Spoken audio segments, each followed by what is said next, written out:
C'est ici au nord du Groenland, dans un petit village d'une cinquantaine d'habitants entouré par un désert de glace, que Nathalie et Alain Antonielli ont vécu une aventure humaine exceptionnelle. Et cette aventure, ils ont voulu la partager. Photographes, ils ont troqué leur appareil photo pour une caméra. Pendant près d'une année, ils ont filmé le quotidien d'Olengwak, un des derniers chasseurs d'ours polaires.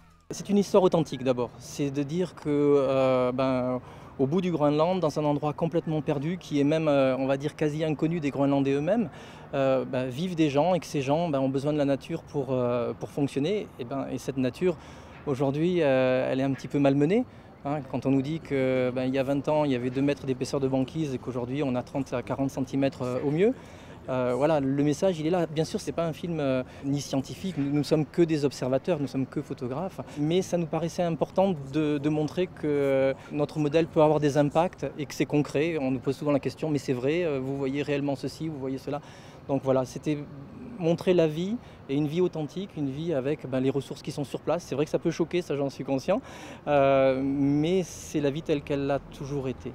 Les images présentées dans l'âme de la banquise sont inédites, tout comme l'expérience que le couple a vécue sur place.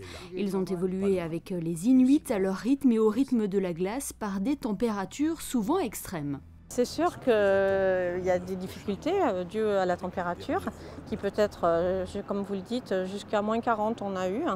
Et c'est vrai, notamment lors de la chasse à l'ours, que l'on peut voir sur le teaser et sur le film, j'avais les mains gelées et à un moment donné, l'ours est venu à peu près à 1 mètre de moi.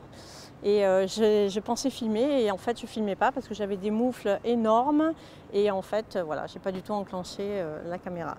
Mais c'est vrai qu'il y a des conditions très difficiles pour filmer et bon, le matériel tient quand même bien le coup, nous aussi. De leur périple, Nathalie et Alain auront capturé des instants inoubliables, curieux et humanistes à la fois. Ils parviennent à nous rendre familiers ces hommes du bout du monde.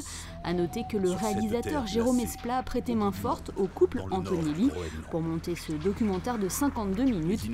Documentaire qui sera présenté au public mardi 12 mai à 18h30 au musée océanographique.